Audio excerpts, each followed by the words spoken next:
Tunaanza na taarifa ya kusikitisha ambapo picha za CCTV ambazo runinga ya Citizen imezipata zinaonyesha jinsi wanafunzi waliohusika na kuteketeza bweni katika shule ya wasichana ya utumishi huko Gilgil walivyotekeleza uhalifu huo usiku wa Alhamis.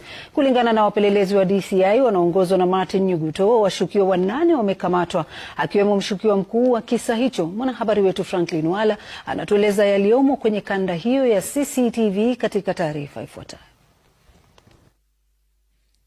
Ni picha hizi za CCTV katika shule ya upili ya utumishi huko Gilgil zinazochunguzwa na polisi na ambazo zimesababisha wanafunzi 8 wa shule hiyo kukamatwa kwa madai ya kuteketeza bweni la shule na kusababisha vifo vya wanafunzi wenzao 16. Picha hizo zinaonyesha wanafunzi 5 wakitembea kwenye bweni hilo la Merlin Waithera mwendo wa saa 6:10 usiku.